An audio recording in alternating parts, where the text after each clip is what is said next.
ইয়াৰ পাছত এই মুহূৰ্তত অতি ভয়ংকৰ বিগ ব্ৰেকিং নিউজটোৱে মুকলি হৈছে। এটা ভয়ানক ঘটনা সংঘটিত হৈছে, কিন্তু 85গৰাকীকৈ সেনাজনৰ বিমান ইতিমধ্যে দুৰ্ঘটনাগ্ৰস্ত হৈছে।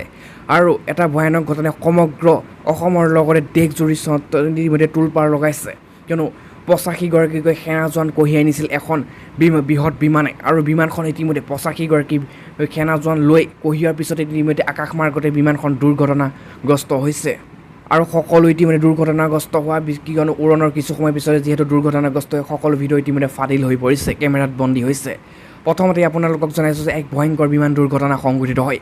85গৰাকীকৈ জোৱান কঢ়িয়াই নি এখন বিমান ইতিমধ্যে দুৰ্ঘটনাগ্ৰস্ত হৈছে। আৰু এই দুৰ্ঘটনা সংঘটিত হৈছে ফিলিপছত।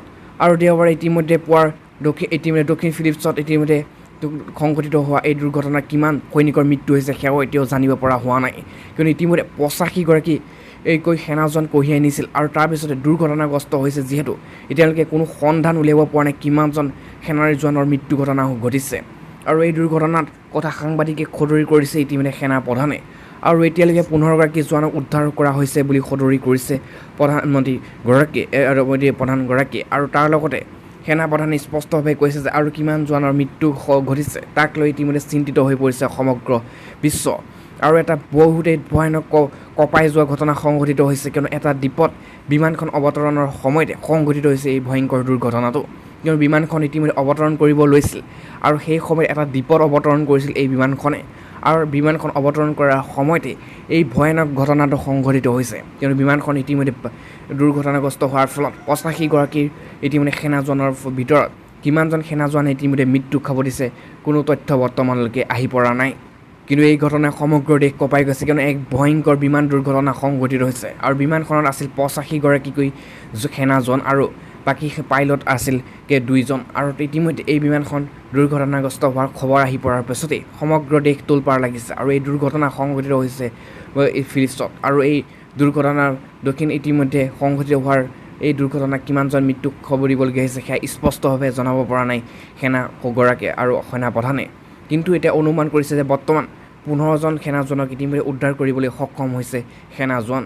আজি সন্ধিয়াৰ পাছত এই মুহূৰ্তত আন এটা ডাঙৰ খবৰ মুকলি হৈ আহিছে, কিয়নো অসমত প্ৰথমবাৰৰ বাবে 100 টকা স্পৰ্শ ইন্ধনৰ মূল্য। হাইলাকান্দিত পেট্ৰলৰ দামে ইতিমধ্যে অতিক্ৰম কৰিলে 100 টকাৰ ঘৰ, কিয়নো পোনপ্ৰথমবাৰৰ বাবে অসমত সাধাৰণ জনতাৰ ওপৰত মাধমাৰ সৰাইছে।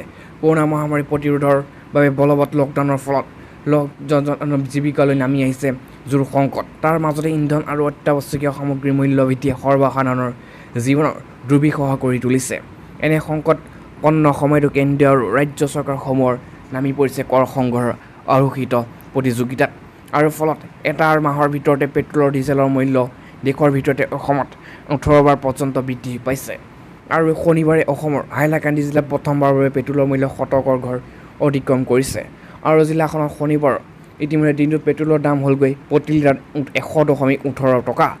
আৰু আন জিলাসমূহতো ইতিমধ্যে প্ৰতিদিনে বৃদ্ধি পাইছে ইন্ধনৰ মূল্য। শনিবাৰে অসমৰ বিভিন্ন জিলাত ইতিমধ্যে পেট্ৰলৰ ডিজেলৰ দাম এনেধৰণৰ: ডিব্ৰুগড়ৰ পেট্ৰলৰ দাম 95 টকা, ডিজেলৰ ইতিমধ্যে 89 টকা। আৰু তিনিচুকীয়াত পেট্ৰলৰ 95 আৰু ডিজেলৰ হৈছে 88 টকা। ধেমাজিত হৈছে 97 আৰু ডিজেলৰ হৈছে 91। লখিমপুৰতো একেই 97 আৰু ইতিমধ্যে 89। আৰু তেজপুৰতো পেট্ৰলৰ মূল্য 95 ঘৰ অতিক্ৰম কৰিছে আৰু ডিজেলৰ 88 ঘৰ অতিক্ৰম কৰিছে। আৰু নগাঁৱত 96.27 টকা হৈছেগৈ পেট্ৰলৰ মূল্য আৰু ডিজেলৰ মূল্য হৈছে যে 89.77 টকা। আৰু শিৱসাগৰত 96 ইতিমধ্যে আৰু ডিজেলৰ মূল্য 89 টকা। আৰু ইতিমধ্যে এটা ভয়ানক অতি গুৰুত্বপূৰ্ণ কথাটো হৈছে যে গুৱাহাটীত শনিবাৰৰ দিনটোত পেট্ৰলৰ দাম হৈছেগৈ 94 টকা। আৰু তাৰ লগতে এইটো অৰ্থাৎ হাইলাকান্দিৰ পিছত অসমৰ আন জিলাতো শীঘ্ৰে পেট্ৰলৰ দাম 100 টকাৰ ঘৰ স্পৰ্শ কৰিব। আশ্চৰ্যজনক কথাটো হ'ল যে ইন্ধনৰ দামে ইতিমধ্যে সৰ্বসাধাৰণৰ দৈনন্দিন জীৱনৰ জুৰুলা কৰাৰ পিছতো ইন্ধনৰ ওপৰত আৰোপিত কৰা কৰ হ্ৰাস পোৱা নাই কেন্দ্ৰীয় আৰু ৰাজ্য চৰকাৰে, বৰং সৰ্বকালৰ অভিলেখ ভংগকাৰী কৰ আৰোপ কৰা হৈছে পেট্ৰল ডিজেলৰ ওপৰত। কেন্দ্ৰীয় চৰকাৰে পেট্ৰলৰ লিটাৰ ইতিমধ্যে পেট্ৰলত 32.90 টকা আৰু প্ৰতি লিটাৰ ডিজেল 31.80 টকাৰ আবকাৰী কৰ আৰোপ কৰিছে। আৰু মাৰ্চ 2020 পৰা 2021 চনৰ মে' মাহৰ পৰ্যন্ত প্ৰতি লিটাৰ পেট্ৰলত 13 টকা আৰু প্ৰতি লিটাৰ ডিজেল 16 টকা আবকাৰী কৰ বৃদ্ধি পাইছে। আৰু ফলত ভাৰতৰ প্ৰতিখন ৰাজ্যতে পেট্ৰল ডিজেলৰ দাম ইতিমধ্যে আকাশলংঘী হৈ পৰিছে। আৰু ইতিমধ্যে ভোটৰ ওপৰত দানৱ পৰাৰ দৰে আবকাৰীৰ দৰে উপৰি ৰাজ্য চৰকাৰে ইন্ধনৰ ওপৰত আৰোপ কৰিছে উচ্চ হাৰৰ মূল্য সংযোজিত কৰ আৰু অৰ্থাৎ ভেট অসমৰ গ্ৰাহকে ইতিমধ্যে গ্ৰাহকৰ পেট্ৰলৰ ৩২.৬৬ টকা ইতিমধ্যে আৰু ডিজেলৰ ২২.৬৩% ভেট আদায় দিব লাগিব সাধাৰণ জনতাই আৰু ইয়াৰ লগতে আকৌ ডিলাৰ কমিশ্যনো যোগ হয় অসমত ইতিমধ্যে ডিলাৰ কমিশ্যন হৈছে ১.৭৫% অৰ্থাৎ কৰ বুজাই সমগ্ৰ দেশৰ লগতে অসমতো গ্ৰাহকক মাধমাৰ ঘূৰাইছে আৰু মূলতঃ কেন্দ্ৰীয় আবকাৰী কৰ আৰু ৰাজ্যৰ চৰকাৰৰ মূল্য আৰোপত কৰৰ বাবে ইন্ধনৰ দাম খাৰুৱা তেলৰ তুলনাত ৩ গুণ অধিক বৃদ্ধি পাইছে।